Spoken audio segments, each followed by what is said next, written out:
Hello Sagittarius, welcome or welcome back to the channel. I'm Jen with Bohemian Path Tarot and we are doing November readings today. Ooh, let's see, that's better. So I've got the Orion's Animal Tarot here, and I've got the Rune Magic Oracle deck and the Green Witches Oracle deck. As always, this is a general reading for a general Sagittarius audience. So please just take what resonates for you, claim it, and leave what does not resonate with you for another Sagittarius. Not everything that comes through will be for you. I do invite you to check out the videos for your major astrological placements, so like your sun sign, your rising sign, your moon sign, for the most helpful and sort of resonant experience. Let's get your rune card.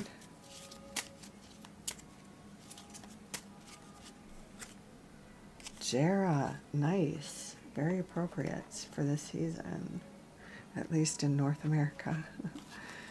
Okay, and your Green Witches Oracle card.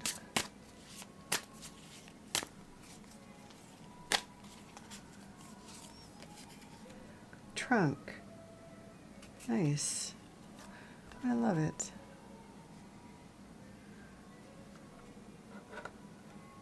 If you aren't familiar with the Green Witches Oracle deck, I highly recommend it. I did not do a flip through of this deck, and I really wish I had. I am so into it right now. But anyway, let's go through with the Oracle cards first. So Jera is, or sometimes pronounced Yara. I never pronounce the rune Oracle cards, or the runes quite right, but Jera or Yara is the rune of seasons or cycles, especially harvest. So it's super appropriate for those of us who live in like the northern hemisphere. Those of us, I'm in the US, and at the end of the month we celebrate our Thanksgiving. And so this can be very much associated with kind of that feeling, right?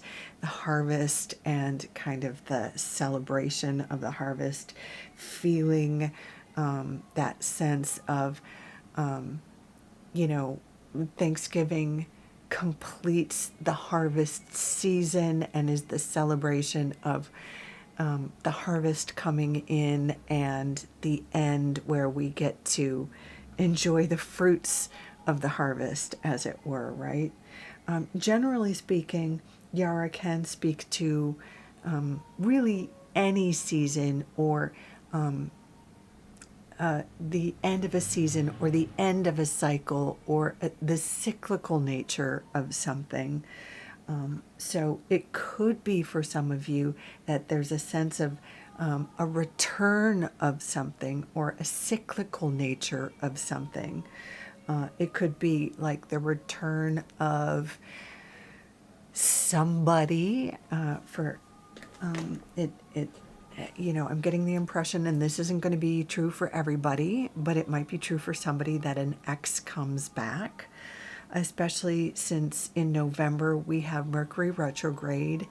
And for some of us, you know, we experience exes returning in a Mercury retrograde. And I always say, you know, if you want to consider an ex, you know, getting back together with an ex, just remember why you broke up in the first place.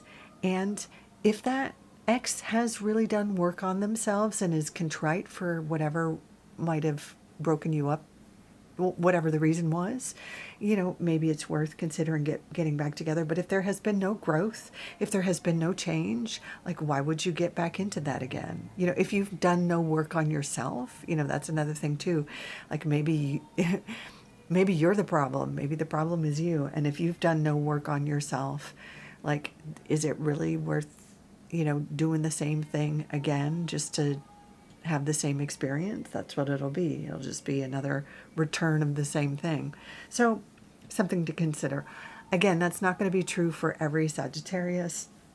For some Sagittarians, the Yara card might just be an omen for a harvest in some other area of your life. It could be a career harvest, right? You've put in some hard work in some particular area in your life. Say you're a real estate agent and, you finally get that listing. I don't even know how it works. I shouldn't use that as an example, but like you make that sale or whatever it is. So, I mean, you can extrapolate how it might occur in your life, just some sort of harvest. So let's look at the Green Witch Oracle card.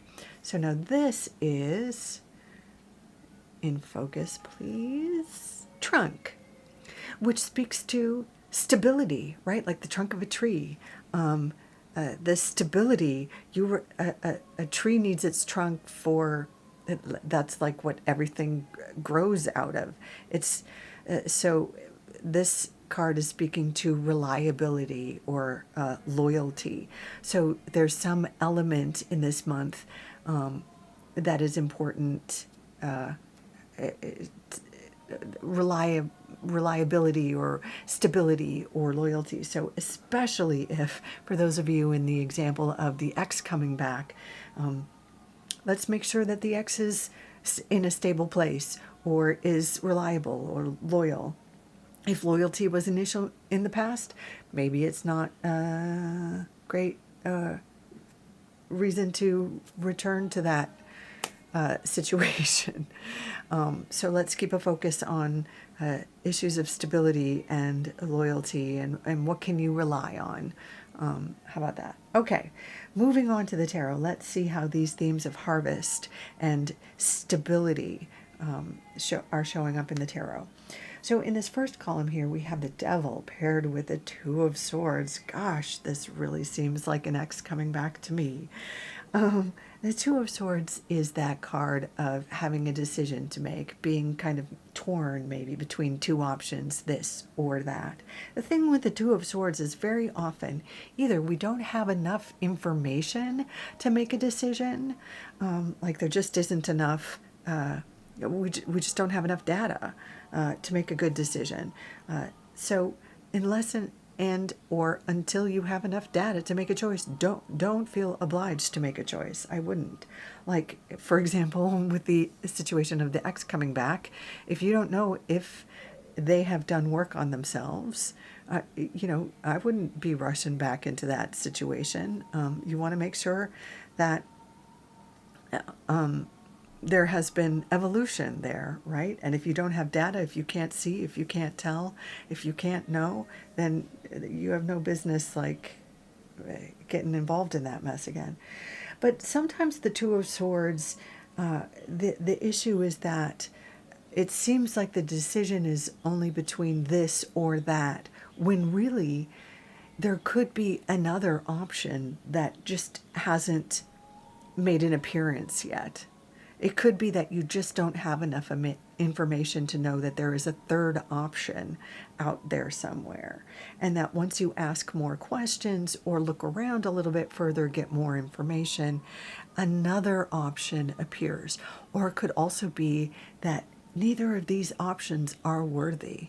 It could be that none of these things, this is just not the time. As much as you want to make a decision, this is not the time because none of those options are good enough.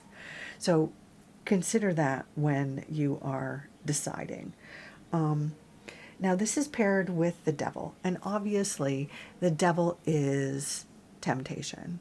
It's being, which again, it can't not sound like a bad decision from your past coming back for one more round. But the Devil can be something other than someone from your past coming back to tempt you. It can also be a temptation can also be something like food or drink or shopping or spending too much time on TikTok. that thing where you're in bed with your phone or your iPad and you waste so much time online that you're not getting enough sleep. That can be a temptation too. But take it as it applies to you, Sagittarius. It's going to be different for different folks. But